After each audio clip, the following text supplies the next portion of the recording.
Hello, my name is Mia. Do you know the story about the boy who cried wolf? Well, something like this happened to me. Once in school, I was really tired and wanted to go home, but I couldn't just leave whenever I wanted. So I had to come up with an excuse. I acted like I had stomach pain, and after a visit to the nurse, where my acting skills truly shined, I was free to go home. I was amazed by how easy it was to trick teachers into believing something like that. Soon, I was using tricks like this regularly. Sometimes I would come up with an elaborate story about how I couldn't do my homework or test because I hurt my hand. And like a true master of disguise, I would have my hand completely bandaged up. Other times, I would leave school saying that I forgot my keys or that I needed to go to the doctor. And yes, I would go as far as forging documents to give to my teachers as proof that I actually visited my doctor. Usually, I would either go home or to my grandma's house because she would feed me food that only grandmas are capable of cooking. I loved my grandma because we were very similar. Both of us had a dark sense of humor and an adventurous spirit, so she always laughed when I told her how I escaped from school this time, although she would say that I probably shouldn't do something like that too often. I'm very ashamed of it now, but once I really wanted to see a new movie, and during the evenings, movie theaters were usually too busy. So I lied and said that my grandma died, and I needed to go to her funeral so the teacher would let me leave. You might ask, why would I do that? And, well, it's because all my usual tricks weren't effective anymore.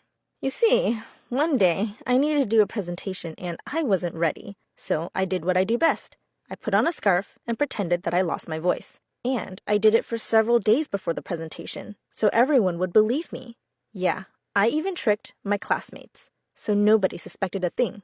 I was caught by complete accident. One of my classmates had a squeaky chair during one lesson, so he changed it to a better one. But then he accidentally dropped it on my toe while dragging it back, and I screamed. Everyone, including the teacher, looked at me, shocked. The only thing I could say was, "Wow, my voice miraculously came back." Needless to say, teachers didn't really believe me after that, so I had to stop.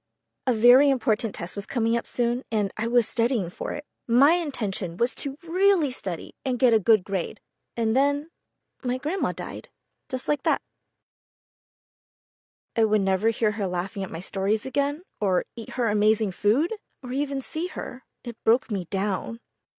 But also, my test was at the same time as the funeral, so I talked with my teacher about it, explaining the situation, and she answered, "Oh, your grandma died again? Or is it a different grandma? Stop it, Mia. You're not going to be able to get out of this test."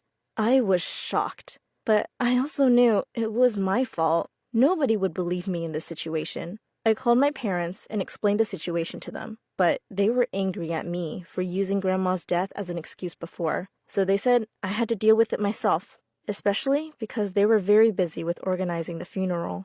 So my final plan was to go take the test, finish it, and get to the funeral as fast as I could. I was sitting there, and I really couldn't concentrate.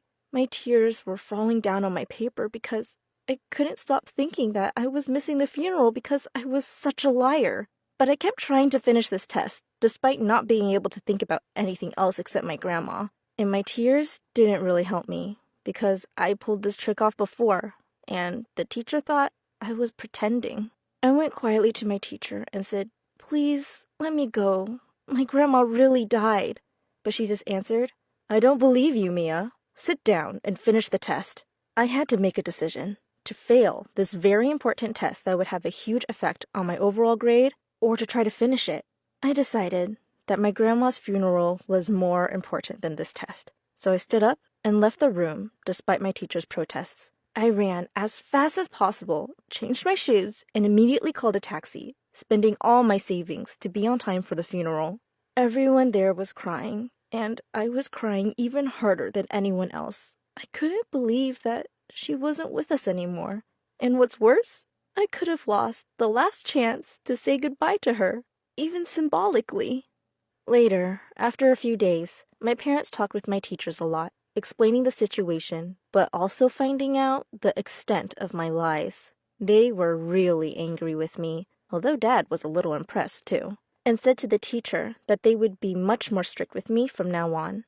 I retook the test and passed it, and now my parents were monitoring my activity and checking up on whether I was in school or not. All of it was very silly, but I do believe that my granny was watching me from heaven and laughing at me finally getting in trouble. I love you, Granny. You were the best partner in crime a girl could ever have.